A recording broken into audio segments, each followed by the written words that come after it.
I genuinely think that, if universities would teach one thing, they should be teaching job search as a skill. It is a skill, and learning how to do it well is going to make your life much easier. But most people are never formally taught how do you apply well, how do you interview well. So they spend all this time, they go, I'm not getting any offers, I'm not getting any opportunities. And oftentimes it's very simple mistakes in the way they've positioned their resume, the way they've positioned their LinkedIn, the way they open up an interview, the way they ask questions. Dan, welcome to the podcast. I'm going to be here, man. Appreciate it. Yeah, we've just been having a good chat. Really looking forward to this episode. We're going to be talking all things, founder, startup. I don't know where it's going to go, but I'm excited. And so you're the co-founder. You're three of you, aren't there? Was four of us. Four of you now. But you started with three. Now there's four. Yes. Yeah. Myself, Jono, Marina. I've originally started a community called Earlywork, and can go to the whole backstory. And then our first employee, Ryan, who originally kind of came on in a marketing capacity, ended up joining the founding team. Nice. As we shifted to a new business model. Amazing. So let's get into that story for sure. But I always start with one question. Shoot. And I love this question because I think it's super relevant, and everyone always has different answers, and it kind of shows your story. But what did you do after high school? What was going on in your head? Did you study? I want to hear, what was your journey? What was going on? What did you have expectations? Where did you head straight after high school? You're 18 years old. Yeah, it's pretty funny. Coming out of high school, I had never been overseas. I knew I wanted to go to uni for sure at the time. I'd enrolled in, funnily enough, commerce, computer science, then switched to commerce science, then switched to commerce, computer science. I kept flip-flopping. I'm at the end of the day, my two favorite subjects in school were economics and biology. So I thought, hey, let me probably just do commerce and science. Probably feels like a good balance of the things I like. But when I graduated school, I was like, yep, cool, enroll in uni. I'm keen to get stuck in. I'm keen to get, learning and working. But before I did, I'd never been overseas before. And so when I finished high school, I went traveling in Israel and then Italy and Spain with a couple friends. And funnily enough, I think at the time going into uni, I didn't know exactly what I wanted to do work-wise, but I had stumbled on this problem with friends where when traveling, different people, you're paying for different things in different currencies. It's oh shit, how do we keep track of who's paid for what? And reconciling all that. And it was at 3 a.m. in Rome. Two of my mates and I were in a hostel room, and we were what if we started an app called Friends with Deficits to keep track of all the sort of stuff. And we're this is gonna be so sick. One of my friends, he was very good at the software side, and so we started brainstorming different ideas. What would it look like? And then I was doing research into hey, are there any tools like this? And you found Splitwise. I found a company called Tilt at the time. This was back in 2016. I was damn, it seems like these guys have done the social payments splitting thing really well. And this is before things like Beam It now today. And I just saw they had an ambassador group at UNSW, which was the university I was going to. So I shot an email to the guy who was the country manager. I'm hey, I saw you doing this thing. I was actually thinking about a similar idea. I'd love to help out in whatever way I can. Ended up joining that ambassador group when I started at UNSW towards the end of my first semester. And that kind of led to my first professional internship, which was in growth marketing. 2 months in, the company got acquired by Airbnb and I lost my job. And that was my introduction to first year out of high school. I love it. Yeah. So you took a bit of a gap year in a way. I not even gap year. It was literally only just a trip. Yeah, it was literally just a trip. I think for me, it's the distance between school finishing and university starting, you still got a good couple months. It's huge. It's 6 months or something. Because you finish maybe start of November. University starts in March, April. February, March. Well, the distance between uni and breaks is huge, isn't it? Yeah. Some people finish in September. So I feel you can get a pretty good break in. And so the gap year thing didn't feel like something that I needed at the time. I guess for me, I was really excited to learn and go deeper into specific topics. And so that had kind of been the original jump out of high school. I love it. No, trial by fire. Yeah, no, that's awesome. And so you were doing that, you were traveling, which I think is great. I think everyone should do after high school anyway. I'm a big fan of gap year sort of model, or just taking some time off to breathe, so to speak. And did you end up studying? I did. Somehow ended up graduating university. I changed degrees once and changed majors 3 times. But I originally, it was funny, I think on that overseas trip, I think I was meant to enroll in commerce and computer science. At the last minute, I'm you know what? Because everyone was telling me tech was going to be this really important thing. I'd done work experience at Atlassian in high school, funnily enough. I was very lucky to get that opportunity. And so I was tech seems important, but I've never really been a tech guy. And so I ended up just starting, and you know what? I'm just going to stick to my gut, biology and finance. Let's start there. I think if I'm really interested in science, I want to learn the business skill. So if I can combine the two, something cool could happen. And yeah, I guess in uni, in kind of my first year, there were those two critical experiences. Like one was that internship at Tilt, like getting exposed to a Silicon Valley startup backed by Andreessen Horowitz. Like in my first year of uni, is like some random kid in Australia. Yeah. One, and then two, doing a pro bono startup consulting society at university called Business One. Like we got the chance to like do a strategic project helping a startup navigate some marketing challenges. And so I had these two experiences like very early on in uni when, yes, I was studying, biology and finance originally. And then I had these experiences working with startups and I was like, oh shit, it seemed kind of clear that software is going to change a lot of the way in which we live our lives. And I was like, I don't know exactly what my role is going to be. I don't know which specific problem I'm going to solve. What I do know is that I need to better understand this world and be a part of it. And so I made a pretty abrupt switch and ended up switching into computer science and marketing. I was like, let me learn one, how to build things in this new landscape, like at least build the technical skill set. And I'd never really done that sort of stuff before. And then two, in terms of the marketing side, I was like, well, hey, like, let me understand how do I put things in the hands of customers? How do I get people interested in things? And I figured if you learn how to build things, you'll learn how to sell things. If, I think I always knew I wanted to start my own business one day. Yeah. That felt like a pretty good combination. But to be honest, like, sounds nice. In theory, I think those two experiences also showed me that the rate of learning I was getting from work experiences outside of the university curriculum was far greater than what I was getting at university. And so over the course of university, I guess, the amount of time I spent on my classes dropped. The amount of time I spent on internships massively increased. And my whole thing was like, I don't know what I want to do. So let me test as many different roles as possible, different industry verticals, different sizes of company. And by the end, hopefully I'll have a slightly better idea of where the hell I'm headed. Yeah, I completely agree. Like, I always talk about this on this podcast, but the idea of like, just learning in the field is almost always, unless you need to be in a medical engineer or there's other degrees where you need certain things. For sure. But like in the world we're in entrepreneurship, just getting real world experience is the best and fastest way to start to understand yourself and understand the space. Like for me, I didn't even go to uni. I got a job when I was 18 with, I think I was mentioning it to you before. And my job was to follow this entrepreneur around called Glenn Carlson and just shoot video content for him. Awesome. And so because I was shooting video content for him, I was literally sitting in on his meetings, recording his meetings, just listening in. And then he was like, and he's great. He was really supportive. I got his program was 15 grand for the 12 months. And I basically got to attend the whole thing while getting paid.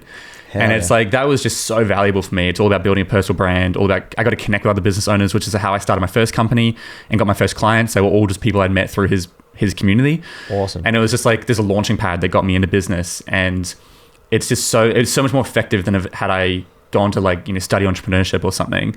Completely agree. Which I'm not even sure what they teach you in that. Yeah, they've had some loose subjects. Yeah. How relevant is another question. But yeah, I love the experience you called out there. I think it's the thing you mentioned that's really beautiful is this notion of apprenticeship. Yeah. Which I think, in the world of trades has always been the norm. But it's funny, in business, in the modern day world, we have these, business degrees that seem to teach the skills of business allegedly, but it's one of those fields where, hey, it works for some fields, but I think in business, to your point, experiential understanding trumps intellectual understanding. 100%. Business is not like, oh, I read a marketing textbook on the 4 Ps, therefore I know how to do marketing well. So much of it you just get from time actually working with customers, putting things in their hands, seeing what works, seeing what doesn't. And I think it's honestly a tragedy that the way that we've set up high school students to think about business is, go and do a business degree first, when the skills you're learning that degree are so far removed from the realities of the day-to-day, which you would learn far better by doing exactly what you did. Go and work. If you want to learn how to start a business, go and sit side by side with someone who's doing that and just soak up how they think, why they do what they do, see how customers react to decisions. And people go, and you're probably not going to get paid to do that. You might find a way to, but I always go, you're not going to get paid, but university, you're not getting paid. You're actively paying them money as well. Yeah. And it's like crazy. I was making not much money when I was with Glenn, but I was paying, I think I got $500 a week. And I was like a contractor just so it wasn't like a wage. And it was just but I loved it. And I was working 6-7 days a week and I was just learning so much. And, I worked those 6-7 days because that's what I wanted to do. It wasn't part of what I had to do. And that's where I just learned so much, doing those things, learning from them. And anytime I look at business owners and listen to actual podcasts, from a Diary CEO or a lot of people I admire, they say the same thing. They're like, if you want to learn business, go learn from someone who's been doing it for 20 years or 10 years 100%. Or even 5 years. Someone who's just in that field, and go learn from them and experience what they're doing. because there's only so much you'll learn in a classroom. And even like you said, the 4Ps. The 4Ps, there's like acronyms for everything in marketing, and it's like there's no right or wrong. And also the marketing world and business world changes so fast. Yeah, and the university curriculum does not keep up with that. No. How could it possibly? There's so much red tape. Structurally, universities were not set up to be a vocational institution. Like 90% of students are going to university to get a job, but universities were originally designed for academic research. Like if you think about, the origins and, looking at like monks studying, pot plants and beans growing or whatever. It was only in the late 19th century. I think the first business school might have been in Italy, but in kind of the English speaking world, I think in the US, you had Wharton begin in the late 19th century when a bunch of rich financiers were like, oh, we need people to come out of school and have some of the business skills to work in our businesses. Why don't we start a school to train these business skills so the companies don't have to do it all themselves? Right, yeah. Right. So because that's what happened previously. It's like, okay, you had this model of apprenticeship where it's like, oh, we've got to teach them all from scratch. Oh, can we like palm that off to someone else to at least teach them the basics?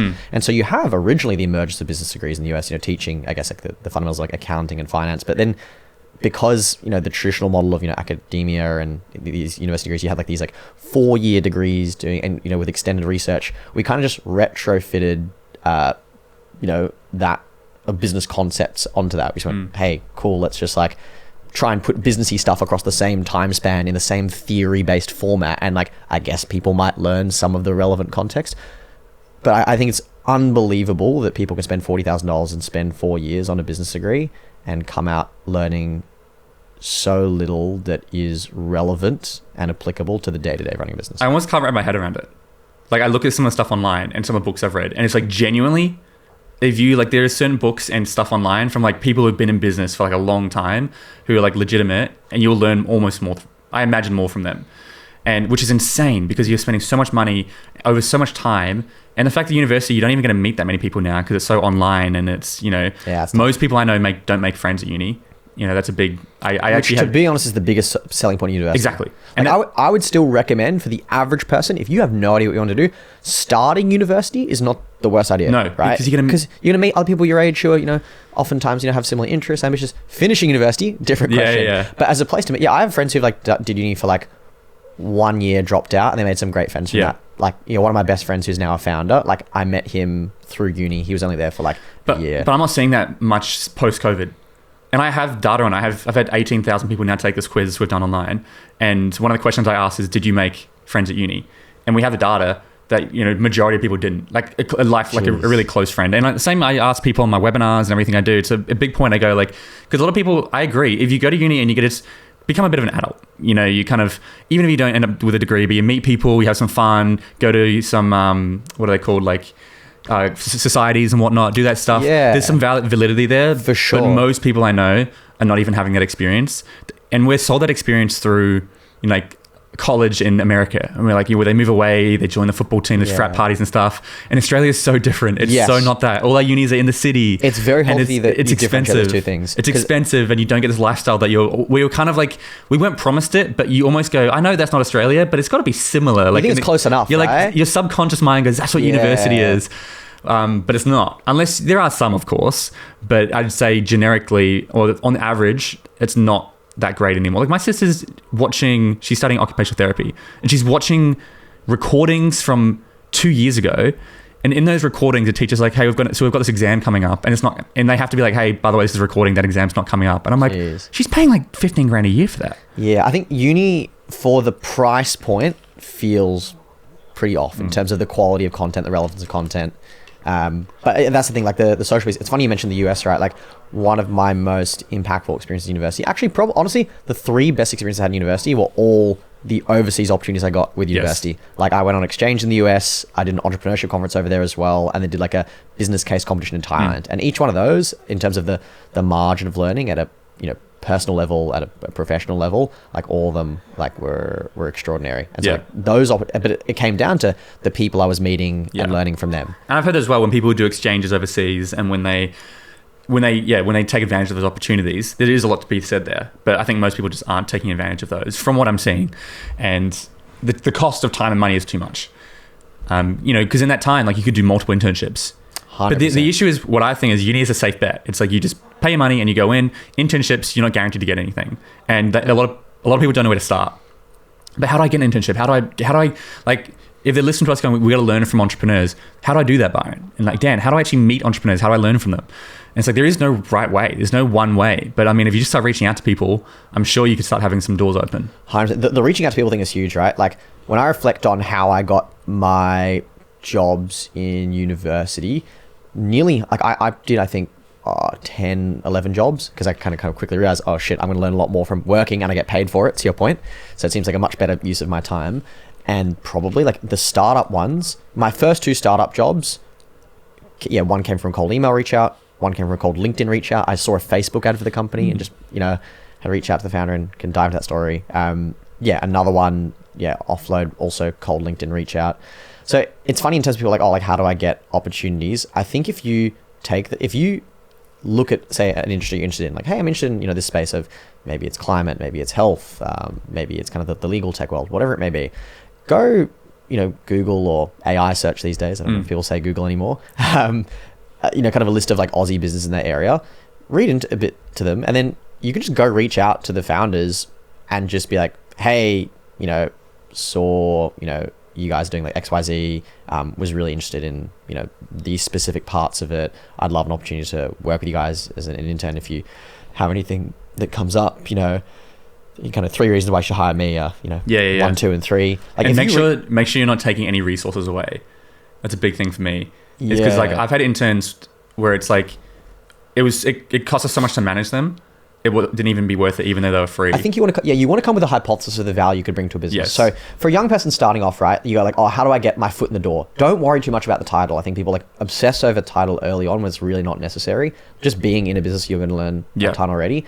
But if you're reaching out to a company, chances are, as a junior person, okay, you're probably more adept with things like social media and marketing. You probably have built up a decent like communication baseline just from school and university, so you already have that skill.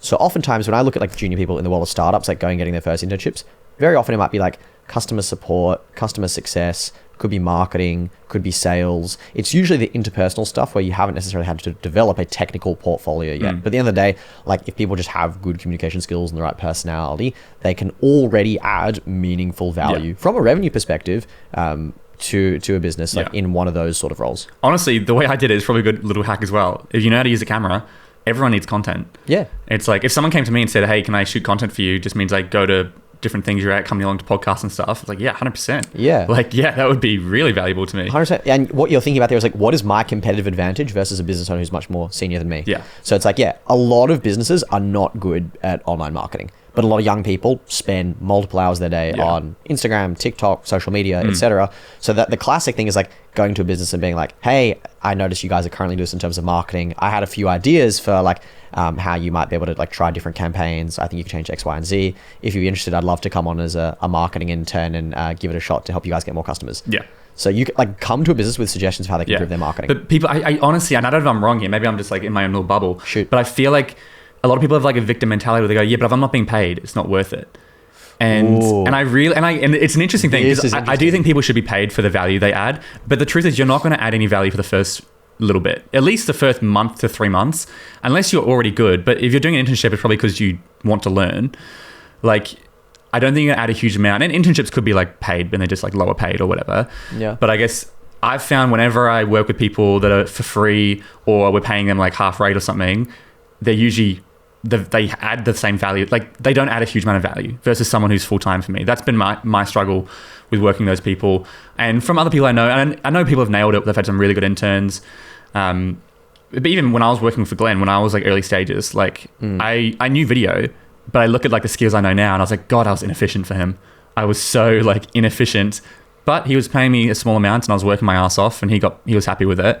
And so there was that exchange there, but it's the balance between like, I'm a big fan of like, you should just work for free if you're early and you don't have much value to add, because most people are paying to learn. At least you're not paying to learn, you're getting it for free. That's my logic. But I also know people go, but then people are taking advantage of you, and there's so many different variables. I think there's a lot of nuances here. So definitely acknowledge like, at the end of the day, like working for a startup, even if it were theoretically for free, you would probably learn more than the average university subject, right? I think there's a couple of delicate things to keep in mind. Like one is there's a lot of people who need to work alongside uni. If you come from like a low income background, right, it's like you have to have like paid work to support yourself. Yeah, and like cultural expectations as well. Yeah, and so it's like not everyone is in a position where they have the luxury of being able to take on, hey, for multiple days of the week, a job where they're not getting paid.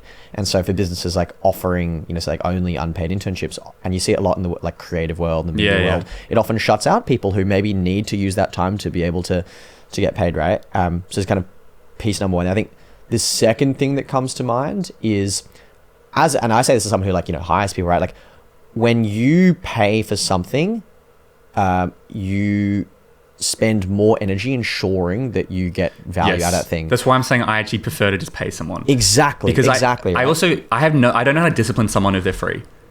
Like I feel like, well, you're free. Like how am I supposed to tell you? Like, but if I'm paying someone, it's like, well, I'm paying you. I have expectations and I'll have tough conversations. Where if they're free, I almost feel like I can't give them feedback, and like I struggle with that relationship if they're free.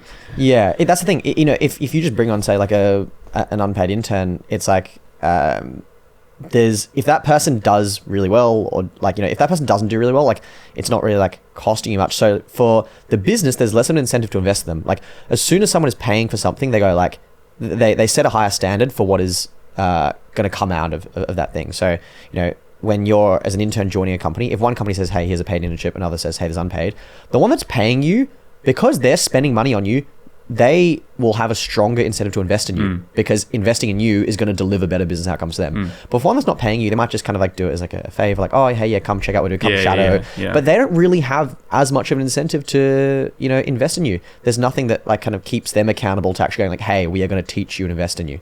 But by being free, you can probably get into a lot of companies that wouldn't be hiring anyway. Yeah, look, there are companies that like, you know, wouldn't hire like junior paid roles, where if you said, hey, I'll do this unpaid, you know, like they would probably take you. I actually reflect on my early journey, right? Like my first internship at Tilt was a paid internship. I was very fortunate for that. Funnily enough, a couple weeks before that, I had been offered an unpaid internship, right? Which wasn't like ideal, but I was like, hey, look, at the end of the day, I just want to like get my foot in the door. Yeah. As soon as I got a paid internship offer, drop that one. It's like, you know, I felt, you know, no shame about saying, hey, you know what, I'm not going to do this opportunity. I'm going to take this other one instead. So I think at the end of the day, if you want the best junior talent as a business, it's like you should probably pay for interns. It's like if someone is, you know, ambitious enough and talented enough that you would want to hire them in the first place, chances are they could probably get a paid internship somewhere else, if not like immediately this moment, then pretty soon. So my view is like, you know, when you see people that got like, you know, great potential, I'd rather like invest them early. And yeah, like you're right, you know, the first 1 to 3 months, maybe you won't see an immediate return from them. It's an investment. It's like even onboarding a senior person into a company, the first month they're often learning, right? You know, I can speak for the world of sales. When you onboard a sales rep, it often takes like, it takes 3 months for someone to start maybe like hitting their full target. And it often takes, you know, 3 to 6 months for someone to actually deliver the return on investment of their original compensation. So as a business at the end of the day, hey, you're trying to, you know, grow your business, you know, increase revenue, reduce costs. But to, you know, to grow revenue, you have to sometimes invest, where, you know, sometimes you put money into a marketing campaign, it doesn't produce the fruit straight away. So it's the same with hiring someone. I think there's a patience there. Yeah. Absolutely. And so what was your journey like? I mean, you've gone to uni now, you finished uni. What happened with early work? Did you start any companies before that? And like, and I guess I'd love to kind of niche down into like, you know, any business advice to young people that are looking to start a company. We both were in the community space. Like, what was your journey? You've got a few co-founders now, you've got investments, you're kind of along your journey. I know you've just switched your model a bit, which has dropped your revenue, but it's got a lot more scalability. But yeah, take us through the journey from like day one to kind of where we are now, and a bit of a, you know, big journey. Yeah, try and keep it condensed so we're not here all day. I will definitely struggle to keep it condensed. We may be here all day. I'll do my best. I guess, yeah, kind of rewinding a little bit to that university journey. After realizing that, hey, I'm going to learn a lot more relevant things and enjoy myself a lot more by doing more internships, I'd probably like worked at 10 different companies at university. Like pretty much every semester of university, I was working. Sometimes I was working full-time, sometimes part-time. Testing out different skills. How are you getting them, by the way? Because I know someone's sitting here going, oh man, how's he getting these back-to-back internships? Yeah, well, as in like I can go through like every single one. So like, yeah, very first one was kind of, again, reaching out first, you know, doing an ambassador group for free for the company and then joining as an intern. Second one, Table. They were a restaurant ordering startup where you could order without waiting for a waiter. I'd seen a Facebook ad for them where they were running a referral competition pre-launch. I posted across a bunch of uni discussion groups, sent it to a bunch of friends, reached out to the CMO, went like, hey, I saw this ad for you guys. I've referred people in this way, and I was kind of top 10 in the referral leaderboard. I'm would love to, jump in for you guys and help out with marketing if you're looking for someone. And that was a paid internship. I met them at a Westfield food court for a single interview, and then boom, got the role. After that, third one was kind of through a university program. It was a UNSW co-op, had a spot open up. Fourth one was at Deloitte, more standard process. You're actively looking for these though? Yeah. Even university, right? They've got an open spot. Why were you the person that got that spot? Are you in contact with people at uni? What are you doing to put yourself out there? Because I think most people don't understand that if you put yourself out there, so many more opportunities will come your way. One spot's open up and you got it. Yeah. And so you say, oh, I got it in uni. But what does that mean? Was it because you knew the right people? What's happening there? I think there's two things. One is I got rejected for way more jobs than I applied for. Yeah. So relative to, I'd say, the average person I went to university with, I spent a lot more time thinking about my career and trying to find opportunities. Yeah. So at the end of the day, there's a certain upfront investment there. And there are a lot of roles where, I didn't get them. Yeah, you applied for 80, you got 10. Yeah, I think the other one is interviewing and job search is a skill. People always forget this. They go I'm going for a marketing job, or I'm going for a design job, I'm going for an engineering job. But with every job, you also have to not just show that you have the design skill or show that you have the marketing skill. You, unfortunately, for better or for worse, have to learn the skill of, applications, resumes, interviews. And I think getting exposure to that early and being very fortunate to learn from older peers at university who had gone to that journey, gotten a bunch of internships, going to different workshops, uni, soaking up what they had learned. I think I was able to get a lot of opportunities, definitely in part because I became quite confident with the skill of applications interviews. Yeah. Knowing how to stand out an application, knowing how to stand out an interview. I genuinely think that, if universities would teach one thing, they should be teaching job search as a skill. It is a skill, and learning how to do it well is going to make your life much easier. But most people are never formally taught how do you apply well, how do you interview well. So they spend all this time, they go, I'm not getting any offers, I'm not getting any opportunities. And oftentimes it's very simple mistakes in the way they've positioned their resume, the way they've positioned their LinkedIn, the way they open up an interview, the way they ask questions. There's these very simple things that learning how to do them well means you will get opportunities. Oh man, I can tell you as someone who hires, when you get those quick applies, it's I just ignore. And I think, I don't know, I hear people say I've applied for 80 jobs, haven't got any responses. I'm are you just quick applying to every single job? Yeah. Because so I would ask that person, how many people did you reach out to individually? Yeah. How many people did you message to express custom intent in the company? I'll give you an example, right? We put up the social media job, which we had to we kind of pulled back on that. But we put it up, and I put it up on LinkedIn, and I said, hey, if you're interested, click on this link and apply. There's a form you can apply in. And I put up as a LinkedIn job. And so we got 90 people just apply through the LinkedIn thing. And out of those 90, 15 people actually read the description, clicked on the link, and actually applied properly. And I said, anyone who doesn't fill out this form will be ignored, because I know you're just quick applying. I got the most random people. I'm you're not even in social media. It's just I'm getting hundreds and hundreds. You just got so many people applying, and it doesn't take much to stand out. No one DM'd me. If one person had DM'd me, I would have immediately looked at their profile, and no one went the extra mile. When I got my job with Glenn, I applied, and then I sent him this giant paragraph about why I'm the perfect fit. He called me up, and I just went, dude, I'll do it for free. I just want the opportunity. Yeah. And then he ended up paying me, and within a week, I had the job. Awesome, man. And I think there's something there that stands out, right? It's people often think the more jobs I apply for, the better my chances of getting a job. I think people often think about job search math in the wrong way. It's I think about it in two tiers. Look, there might be some jobs where it's hey, I'm not too hot on that job, let me apply for this backup. Cool, chuck in an easy apply, and maybe 1 in 10 actually comes back and gives you an interview. But it can't be a core strategy, I don't think. No, I think that's your supplement. I think what you want to do is probably pick a smaller number of companies and go deeper per company. Reach out to 3 to 4 different people at the company, try and get a referral in, have custom reasons why you want to work for that company. You can record a video. You can even literally give a phone call to the person who's running the ad. There are these tools online you can use to find phone numbers that aren't crazy hard. We use them in sales all the time. I'm telling you, I speak to sales managers about this. They say every single time a candidate has cold called them to express interest in a role, they've got an interview every single time, and 100%. almost always they've gotten hired. Yeah. I've seen it. We've had students come through our program who've literally called a manager they've never met before, said, hey, saw your sales role pop up, thought you might be looking for people who are confident, proactive, and not afraid to speak on the phone. Thought I'd introduce myself, look forward to hopefully chatting, and they got the job. Bang. And I'm not surprised. Like if someone had called me, like, if you know, all you're doing is just a quick call, like, hey, I saw this position. I'd love to put myself forward. I've just sent in my resume. And, you know, just like that is, you've already just put yourself above everybody else. And like, how do you stick out? 10% more than everyone else, and you've stuck out a lot. 100%. And yeah, it's honestly, I think you're much better to just spend long amount of time on like a few companies. I'd rather play, if you had like 8 hours of applying, right? Like it's like a full day. That sounds brutal. But let's say you're doing 8 hours of applying, apply for 4 companies, 2 hours each. I will give you a much higher chance than just bulk applying for like 50 companies through quick ads and everything. We tend to agree. And I just want to add on that. I think when people say apply for jobs, there's a presumption that a job listing exists.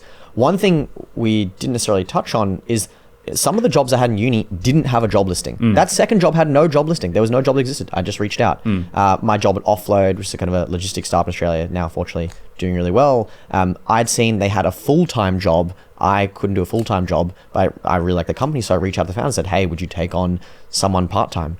So don't just wait for job listings, create job listings. If you think a company is interesting, you can just reach out to them. And then the beauty is you're not competing with 100 applicants. You're competing with no one. Yeah, you're just competing with, hey, do they like you? Do they think you can add value to the business? Yes or no? It's a very simple binary decision. So, and it's also like you say, hey, do you have a part-time? Oh, sorry, mate, we need full-time. No worries. Bang. Yeah, that's the worst case scenario. It's an asymmetric bet. I think and actually I'm very grateful. Like one of my internships in uni was working in outbound sales at Uber Eats, bringing restaurants on the platform in New Zealand. And one thing I'm very grateful for is it just permanently solidified for me that the upside of cold reach out far outweighs the downside. It's an asymmetric bet. Yeah. And I think about that, in getting other jobs now as a founder, getting customers, getting employees, it takes a couple seconds to reach out to someone. Most people, the worst that happens is like they ignore you or they say, hey, no. Very rarely someone get like rude or angry with you if you're like reaching out for a job opportunity, right? Oh, yeah. And so, I think about that. For someone who's like struggling to get work right now, I think if you just reach out to people cold in a thoughtful way and show you've done research about their company, take a little bit of effort. Most people will even just, even if they're not looking right now, they'll have a coffee chat. They'll point you in the right direction. They might have friends that are hiring. I've seen it happen all the time. Oh, all the time. The 1,000 doors I talk about. Yeah. It's like behind one door could be 1,000 more. And everyone goes, no, this door I'm looking at right now, that's not the opportunity they want. No, it doesn't have to be because they could open you up to the opportunity in the future. And that's, I have a whole, 1-hour presentation on that. It's it's that idea of one door leads to another, to another, to another. And most people just don't put themselves out there. They don't do the cold call. Because hey, do you have a part-time opportunity? No, I don't. But my friend might be interested. I can give you his number. Oh, sure thing. Call 100%. Him up. You get rejected again. 2 rejections. It's cost you 20 minutes of your time. Yeah. It's not the end of the world. I think about this now where I've literally for the business these days, and can get more into what we do shortly, but I'll often reach out to employers who I see are hiring junior sales roles. Some of the people in the program might be a fit, so I reach out to them to see if they might want to hire some folks in the program, and they go, oh, actually, we already filled our role, but hey, this program sounds really interesting. You guys are teaching people about sales. I actually have a friend who's looking for salespeople right now, and they make an introduction. Bang. So you never know what can come from that outreach, and by default, I would just, as a bias, bias for just reaching out to people more proactively, regardless of whether a formal opportunity exists. Absolutely. Well, I hate when you listen to a podcast and someone says, I did this, and you're like, but how'd they do it? Yeah. I got 10 internships. Nuts and bolts. I got 10 internships. Yeah, but how'd you do it? That's why you're here. And there is no one answer, but it's putting yourself out there. It's cold calling. It's doing these things. Anyways, tell me about your journey with early work. Where do you start? Yes, okay. Where did the idea come from? The community. I know you had a newsletter and you kind of it evolved. I love when I hear businesses start this way. It's like a beautiful way of, it was this and it led to this and this. It was like Driven Young as well. This podcast was where it started, and then it was like an online thing, which funny enough, your co-founder was part of my first online program. I know, this is an amazing connection. The beta, Ryan, it was like my first cohort. It was like the beta of the beta. It was just the online version before. Some might say the alpha. The alpha, yeah, there you go. It was Ryan, and he was awesome, really, really cool in program as well. Obviously ambitious, so he's made some cool moves. But tell us your journey with early work and how you started this business, and and then also where you're at now and what your goals are. Absolutely, man. So I did say it was going to be condensed, or try to. Yeah. I've struggled in that bet so far. I'll guide you.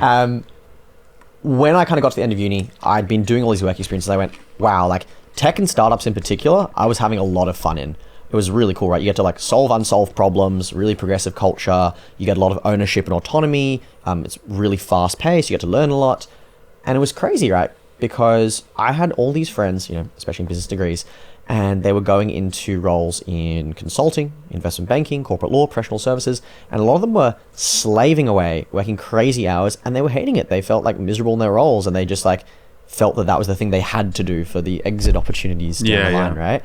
I just thought, hang on, this is crazy. There are all these amazing opportunities in tech. Universities are not teaching young people about, you know, product or UX or startups or how to even get roles in this space. And went, hang on a minute, I can probably just start helping friends with this. Like, and that's what I started to do. I started, you know, like helping friends interview, finding roles for them. I would send jobs to friends on Facebook Messenger or whatever. And I was helping friends one time just for free, just because I was passionate about it. I love to see, you know, friends get into something that they felt was really rewarding 100%. career-wise. It's a beautiful thing. And if you can be the link for them and help them, because often one introduction can change their whole life. And it's like, if you can be that person that just introduces them, which gets them an opportunity, that's an awesome feeling. A butterfly moment, right? Yeah. I realized I was doing this with lots of friends one-on-one. I'm like, okay, this seems like quite inefficient. A lot of people I know are curious about the tech and startup world. They'd love to find an internship or grad role in that space, but they don't really know how to. Why just send jobs to people one-on-one when I could just aggregate it? Like, everyone is trying to look for jobs. That's pretty inefficient. Can I just do it once and then send out the results? So what I did is I started this newsletter literally the month I graduated university, September 2020. I started a newsletter called Earlywork on Substack for 10 friends. Once a week, I would just send a list of tech and startup jobs, internships in Sydney. And alongside that, pretty soon after, I started to, like, you know, share one career tip a week and interview one young person who's working in startups. And the core idea was to try and bring a bit more literacy to, one, what roles are out there, two, how to do a better job in applying for them, and three, show people that there were other young people who were actually working in this world. A lot of people just didn't have that social reference point, and it's scary diving into, you know, something like startups if you don't have any friends in that space. A lot of people, there's a lot of caution, people think it's risky. And so this newsletter, I had shared it across the uni discussion groups. This was COVID was just starting to hit, and it started to take off. Perfect timing. Everyone's at home with nothing to do. The timing was like very lucky in the growth of the project. I had shared across uni discussion groups. I had shared it on LinkedIn. I literally sent a direct message to over 1,000 people on LinkedIn, just being like, hey, I saw you were studying engineering. I run a newsletter helping young people find jobs in tech and startups. It's free. Thought you might be interested. Right? Selling a free product is easy. And people think like, oh, that's not scalable. It doesn't need to be at the start. I generally message like a 4-digit number of people. And so in the space of a couple of days, this newsletter went to like 700 subscribers. I went, okay, cool. There's appetite here. And the readership was really high. People were loving it. They were telling their friends about it. I went, okay, there's something interesting here. I had taken a graduate product role at Atlassian that was starting the next year. And so I'm like, okay, I know that in a couple months, I'm not going to have much time to work on this. I would really like to get co-founders to come along the journey with me to ensure that I can keep the momentum and not run out of steam. And when I was thinking about co-founders, right, like I had a bunch of friends who worked in tech and startups, like really switched on people. But I kind of had this gut of like, man, like I'd seen a lot of, in startups, a lot of kind of these like entrepreneur types and people who like liked startups, but never really kind of like properly gave it a crack. And so my intuition was to try and find people who were pissed off about the same problem, number one, because I was pissed off about the problem. And number two, were actually doing something about it. And sometimes that's not always necessarily like the people you know the best.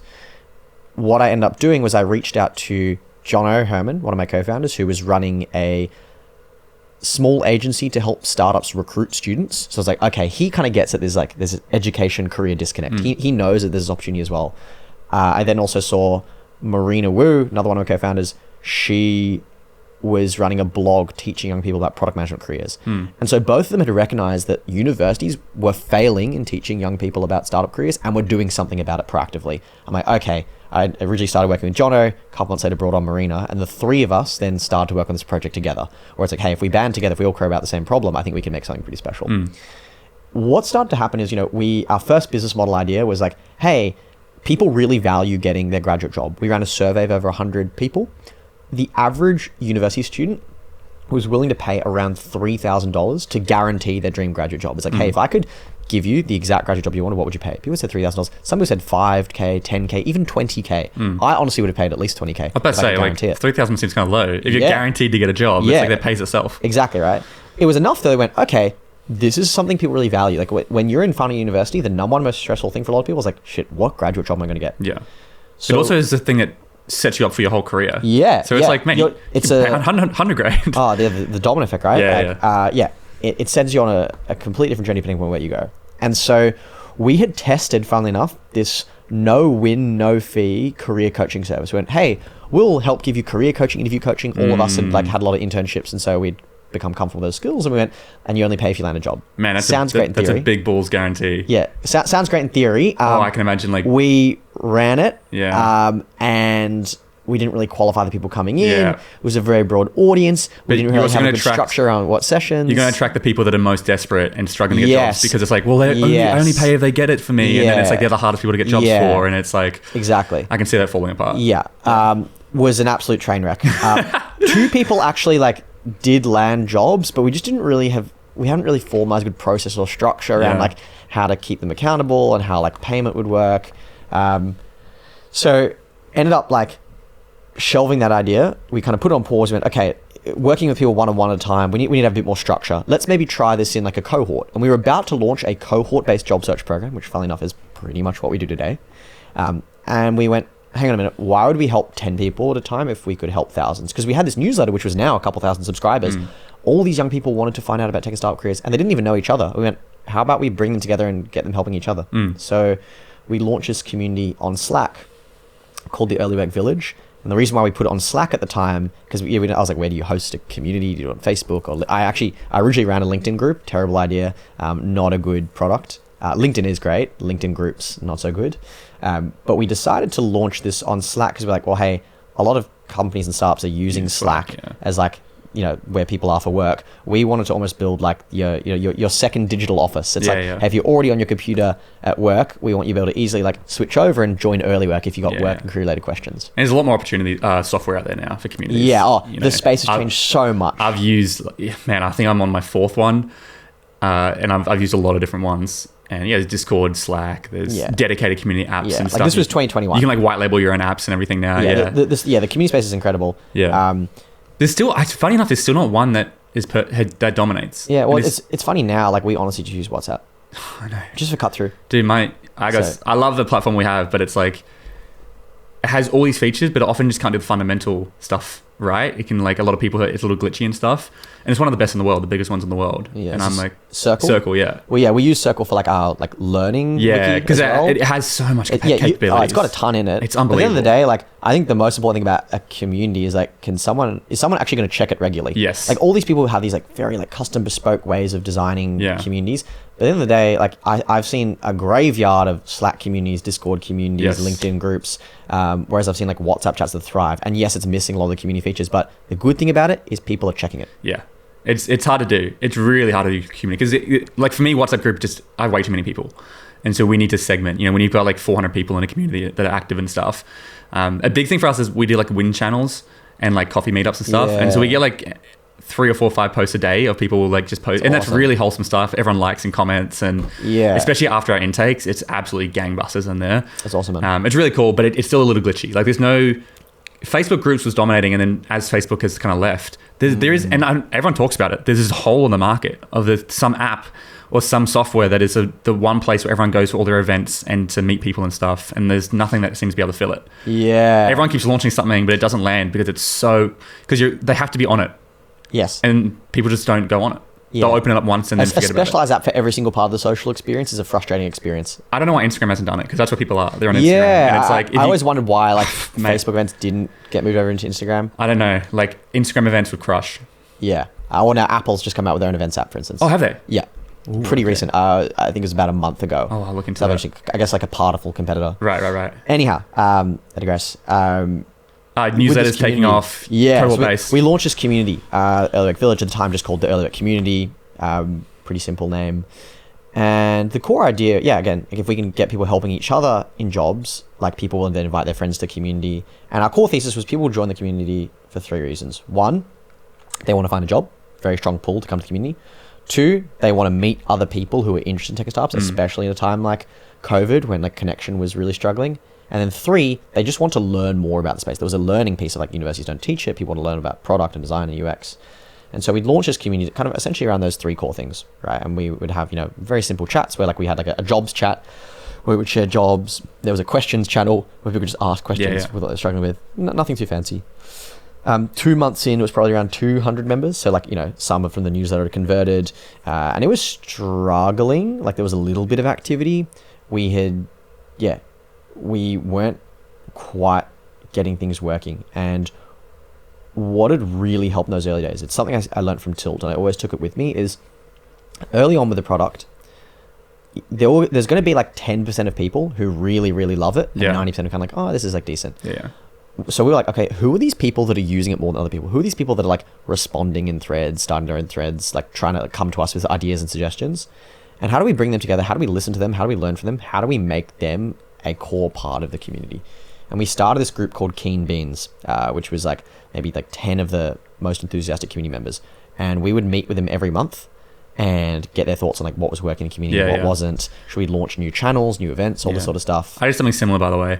Like always my best members in the early programs, I'd get coffee with them and I'd be like, I just say flat out, hey, look, you're one of the best members I got. I want to know like what attracted you to Driven Young? What were your favorite parts? Yeah. And like I would literally just get coffee with them or hop on Zoom and like just interview them and like learn all these different things. It's awesome. Yeah. I think it's like super helpful. I say that because it's like, this is something I think you have to do. Yeah. And you should be doing if you're starting out a business. Talking as in like, it's so funny. Like the whole Y Combinator thing of like, what is it? Like build things, talk to customers, something like that. It's like, you don't overcomplicate it too much. Yeah. I think that early time we spent like talking to those folks like helped us to realize like kind of, hey, the pains around job search, what they value in a community, what brought them connection. And I would say that was instrumental to our community. Like now today, like we're not kind of like as actively like managing it, but there's, an online community that's still fairly active with like 7,000 young people across Australia. And a big part of that, to be honest, like there was at the 2-month mark, we thought like, hey, there was a good chance it's just going to like collapse and just go to a graveyard. And I think a lot of it came down to empowering those early members to create their own channels for the community, and then run their own events, they're like free employees, run their own accountability groups. And it's like, I think, why do people do that? I think people like value, playing a role in a community. I think people value creating things. Obviously, it's, like, for people who are like, helping out with the early days of the community, like we weren't really like monetizing it either. But, hey, we would help them, find jobs and stuff, help them in their own careers. Like I can think of a couple who, ended up like, we ended up coaching and they ended up getting different sorts of jobs. And so, I think that whole notion of community ambassadors, the word gets thrown around a lot, but at core, it's like finding the people who really value what you do and investing a lot of time and energy in helping them co-create the community alongside you. Because sometimes I think when you're starting off a community, there's this like sense of like, oh, I need to control everything. I need to like direct everything and manage everything. And actually it's a really beautiful thing when you can start to take a bit of a step back and give people like the oxygen to drive things themselves organically. Like let people decide what the important things for them are. And those things are often the ones that stick. 100%. And so you had this newsletter, you had the Slack channel now. Yeah. Have you created a product at this point? Where's money? There's nothing coming through. So it's all just like... We knew we wanted to work on this problem space. We had no idea what the product was going to be. Yeah. Our thesis was like, let's build the customer first and then work out the product. Yeah. And like so if you have an audience, it becomes a lot easier. Oh, 100%. So what we were doing originally, the first monetization would have been 2021. We had been including sponsored listings on the newsletter, like, oh, you're looking for like junior talent, okay, you can sponsor to have like your job listed there. That's cool. And we had some sort of Stripe link to pay for it. We then kind of spun up, okay, we've got this, like, we're starting to get a good audience, let's spin up like a job board, like an early careers, everyone's tried to do it. If you're in the career space, you've all tried to do a job board at some point, pretty much, right? So we had like a startup jobs board for like, young folks, spun that up on no code. We were charging companies for like paid listings. We had free listings there as well. So we were starting to get a bit of traction, but the community was going, like 20-30% month on month, super highly engaged. It was still COVID. And Jono made the very clever move of inviting a couple of journalists to the community in the early days. Like we would say, hey, probably good to get like, attention and press around this. And one of those journalists, Tash Gilzo, who worked at AFR, still a very close friend to this day, she found what we were doing super interesting because like companies were like in Slack posting about jobs they had, instead of a job board. They would not even post on a job board, and then someone just respond to the thread and they'd end up getting the job. Right. So people finding jobs on a Slack community, which was like a strange thing, and I don't think what Slack was originally designed for. And she said, hey, this is really cool.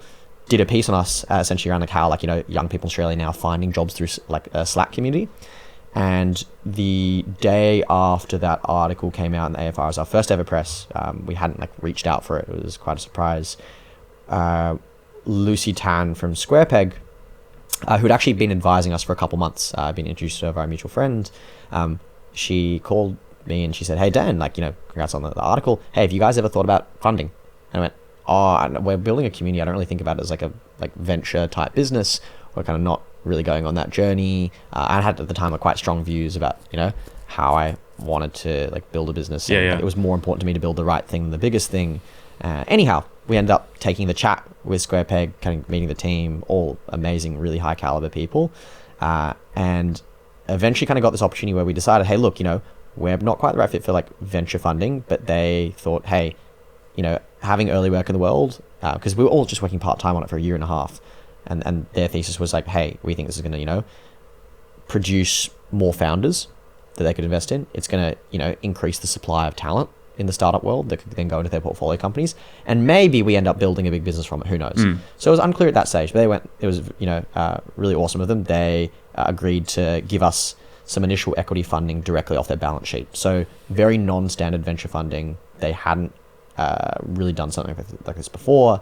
But that kind of gave, I think, the full team, myself, John, and Marina at the time, the confidence to go full time and have, you know, 1.5 years runway to be able to work out, okay, how the fuck are we actually going to make a proper business out of this? That's crazy. You got investment before you had a product. We had like a job board. We were like trialing a no-code talent search engine. We hadn't really worked out the product yet. What we did have is an audience who really loved early work and was very excited about early work and had a very like clear and consistent pain, which was like finding jobs. And our thesis was like, if you can find someone a job, the candidate's really going to value that. The company's really going to value that. We know we're going to be able to monetize it. We just didn't know how. Would you say you were like disrupting the recruitment industry? Absolutely. Yeah. Unquestionably. I think I would say both job boards and recruiting. I think we just recognize that the traditional way of finding jobs, to your earlier point, people put in 80 applications and never hear back. Like, it kind of sucks. It's awful. Imagine if you were designing the ideal job search experience. Like the UX of a job seeker right now on job boards. It's ugly. It's horrendous. It's really shit. It's shocking. Like Seek and LinkedIn, they dominate. Yeah. And that's the thing, because they have such a big audience, everyone kind of posts on there. But the actual like fundamental UX of how do I find roles that are relevant to me, like you're just expected to type in some search terms. Like social media position. How do you even know what terms to type in? A lot of the job descriptions are like, you know, they ask for a ridiculous list of things that they don't actually need. I think we wanted to work on the space of like, how do we help people find work that is more fulfilling and start their career off strong? And so very lucky, you know, take that funding, went full time. And the first year was honestly a lot of experimenting and candidly a lot of fucking up. We went deep on we spent months on user research with the community. You know, we had tested out this talent search engine model. So it's like, oh, could companies subscribe to like view a list of people who were like in our community because they're ambitious and maybe they want to hire them? Kind of mediocre. We scrapped the idea. Like, we launched it, got some customers, decided it was likable, not lovable, scrapped it. Spent months doing user research, realized that when people were going into startups, they were often struggling, right? Like, it was their first job. They didn't know what best practice looked like. They didn't know what the career progression looked like. They didn't have other young people around them who were working in similar roles. We noticed this for a couple roles, this kind of like kind of early graduate problem startups that was popping up again and again, both a learning problem and a social problem. And we launched, this was originally in stealth, a paid community for product managers, junior product managers, because like early work is for everyone, all roles. Like, hey, let's like niche down. Let's like pick one and see if we can make like a paid community and go deeper and helping them. So we trialed that for 3 months. Honestly, like, decided it was likable, not lovable. We were on the verge of launching and just decided to completely can it and go back to square one, which is one of the, probably to this day, definitely the top 3 toughest decisions I've had to make in the business. Was like, you know, we had been spent months on this thing. We'd done all this research, but I think the issue is like we were trying to solve too many problems at once for too wide a demographic. And I think at the end of the day, you know, for young people, like spending money on a community, we realized actually the employers have much deeper pockets and they're the ones who value, especially like that graduate performing better. So yeah, there are a bunch of mistakes there that I'm glad we made now, even though it's a bit of scar tissue, because it helped us get sharper in the way that we think about building the business. But we kind of went back to square one and we went, well, hey, look, we tried this monetizing thing with, recent graduates for a community. It wasn't working super well. Let's go to the companies. Okay, L&D, training, companies got these budgets. How does that work? Where are you spending that money? And this was a tough time. So when we raised funding originally, great time to be in startups and whatnot. At the time where we had pivoted, or we were starting to think about this new model, there were layoffs happening. It was a terrible time to be working in the space of hiring, right? Obviously, there's very cyclical, nature to it. And so we were speaking to companies and they said, look, push come to shove, right now, learning, development, training, it's a nice to have, but it didn't feel like a big priority. The company's at the end of the day, if we're going to pay for something, it would ultimately come down to hiring. And we went, okay, well, what are the roles you're actually struggling with most? Just speaking with the companies. And the two roles that came up most consistently, one was engineering and one was sales.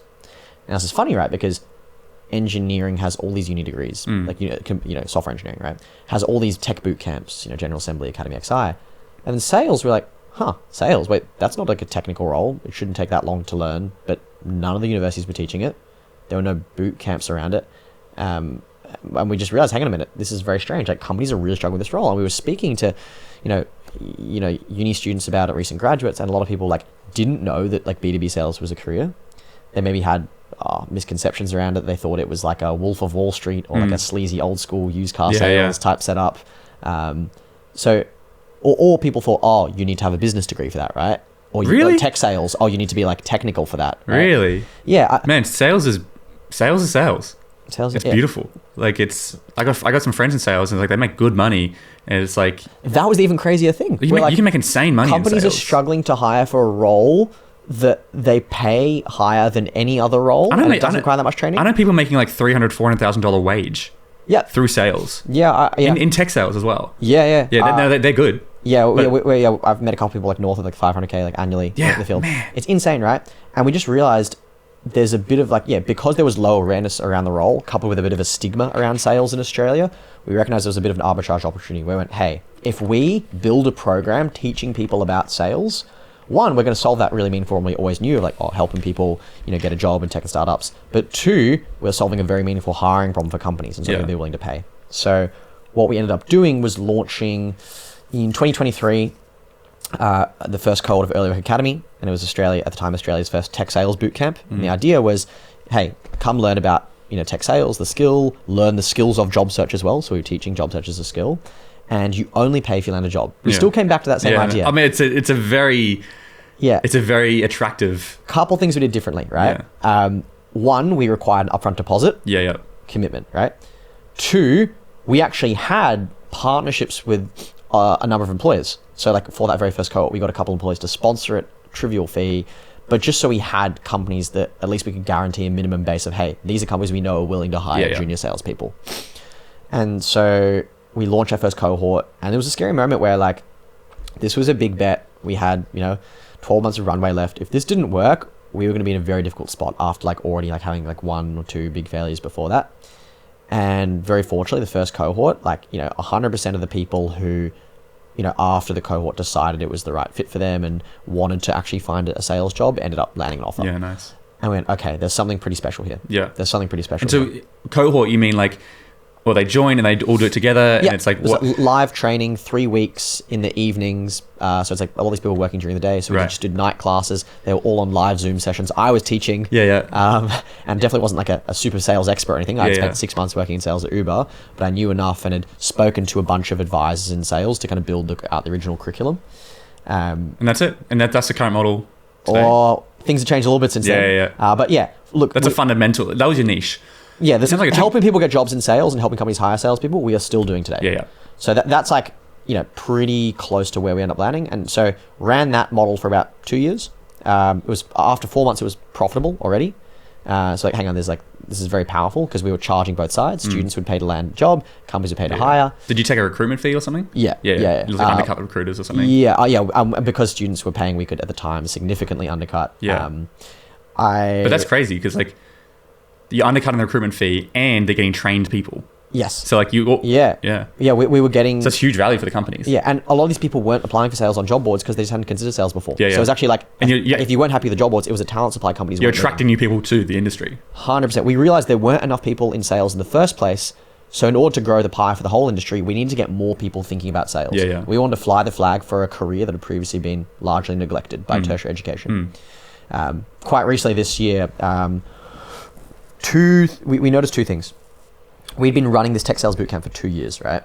And it's very easy to get into a feeling of inertia. Things are working kind of well. It's going pretty decently. Hey, it's profitable, quite healthy business. Yeah. Well, there's a quote that I heard, and it's like, if you're not growing, you're dying in business. Yeah. And so if you are just stagnant, like you're eventually you're going the other way. Even though it feels like, oh, I'm happy here. It's like you've always got to be growing at some point. And revenue was growing, but there were two trends we're noticing. One, the company demand was continuing to outpace student supply. Like, markets started to get better. Companies always want customers, right? So companies kept wanting more and more and more sales talent. And we were growing the student cohorts, but the rate at which we were growing them, it was pretty hard to keep pace with like just the amount of sales talent the companies wanted. And we noticed a couple of really interesting things happening.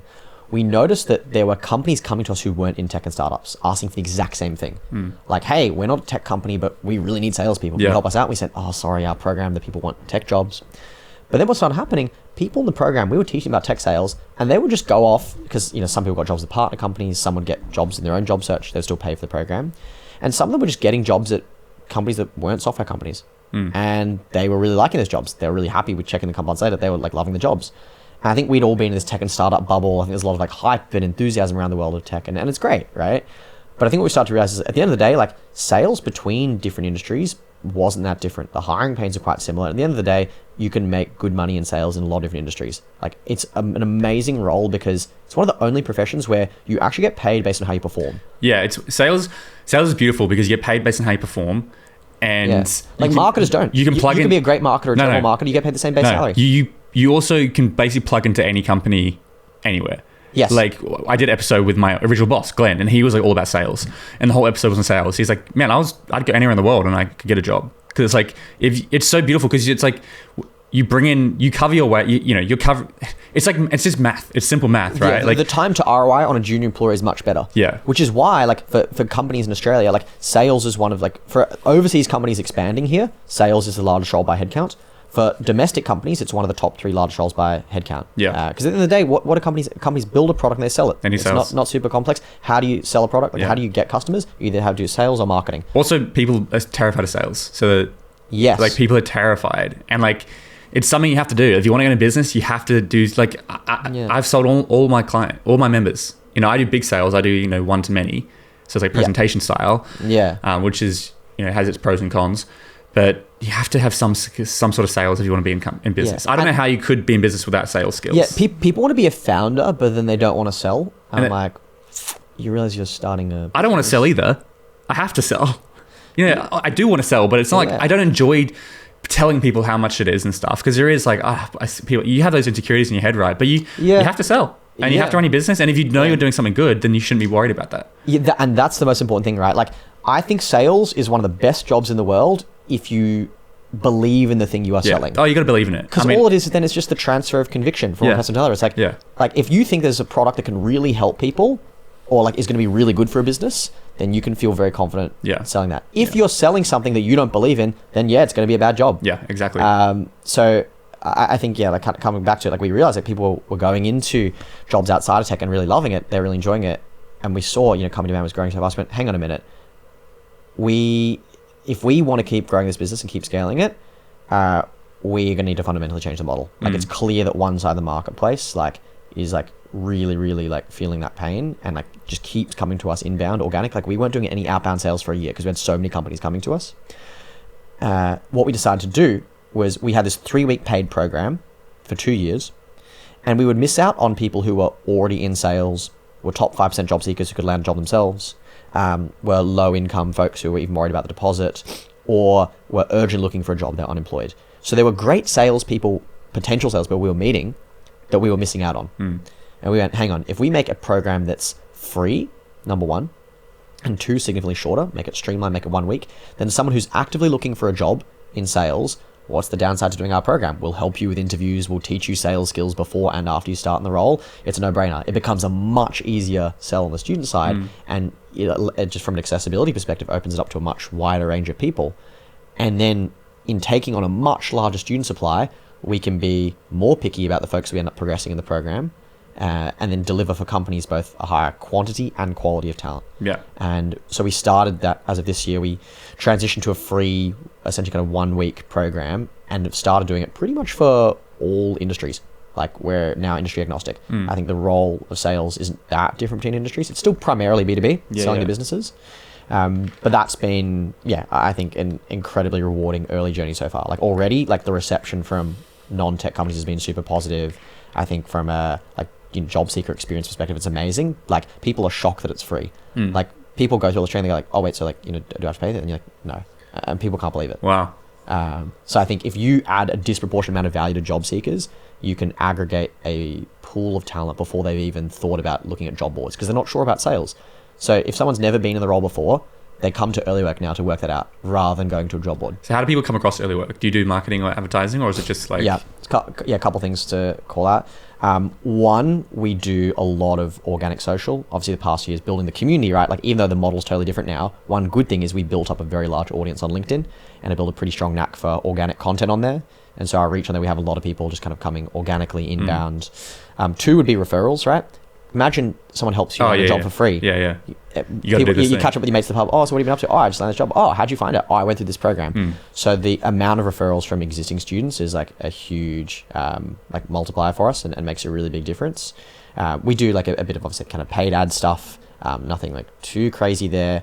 And then we'll still like advertise like on the job boards, because then we still, kind of like, I guess an agency or recruiter, like they advertise when they have like a role for a client. So we'll still have like ads there to capture people who may be actively on those job boards. And I think the combination of those collectively, means we get in folks from a pretty wide range of backgrounds. That's awesome, man. It's full story. What's I'm mindful of time. We'll wrap up. So I kind of head to like the final question, which I think is a good way to wrap up. But like, with all this being said, having built it sounds like you've gone through a lot of just like experimentation, trial and error and whatnot. And who knows if this is your final model, it could, you could open up to anything. We'll have a chat about something afterwards. I won't say it here publicly because I want to keep it private. But what would be your biggest advice to anyone who's looking to get into business, anyone, or just young people in general? What advice would you give to someone who's ambitious, who's young, who's looking to maybe build a name for themselves, put themselves out in the world, start a business, a company, or anything along those lines? What would you say to someone like that? If someone wants to start a company, I mean, the best way to learn how to start a company is to start a company. When companies start, they don't look like companies. I heard that from one of the DoorDash founders when I was in university. I attended a talk with him, and like that quote has always stuck with me.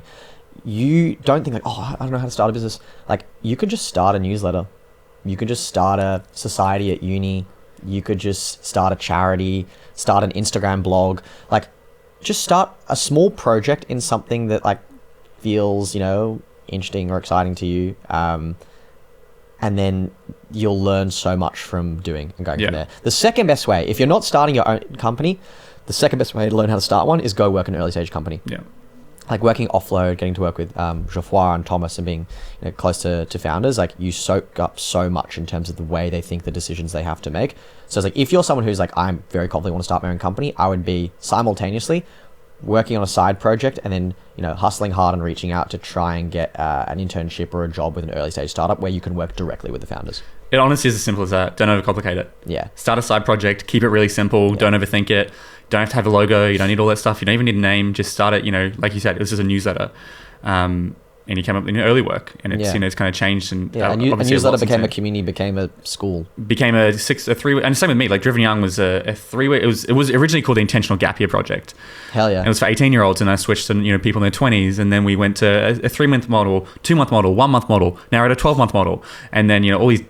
So many different things. And so don't look at where other businesses are now. Just look at the first step and just look at, okay, what can I start and who can I start learning from, and then go from there. 100%. Don't go get a business degree. Yes. Please. And if you're on the fence about going to a business degree, MBA, undergrad, please message me. I really want to chat with you to save you a lot of money. I'll also chat as well, because I think there's validity if you want to go into I don't know much about a business degree. I just know that everyone I know who's successful founders, no one has ever attributed it to that. That's all I know. I think the majority of business degree graduates that do well will say they did well in spite of their Yes, degree. I know someone that's like, Not because of. yeah, they don't attribute that as their success. But Dan, thanks so much for your time. It's been a great episode, learning a lot about your company, what you've built. It's really cool to see what you're up to. Definitely go follow Dan on LinkedIn. But yeah, if people want to connect with you, get in touch, or like come across, or even get involved with early work, what's the best place to go, or where's the best place to Earlywork.co is the website, but you can find me on LinkedIn, shoot me a message there. Happy to personally have a chat about any questions, careers, founder stuff, etc. Love it, Dan. Well, thanks for your time, and we'll see you later. All right, I appreciate it, man. Good to be here.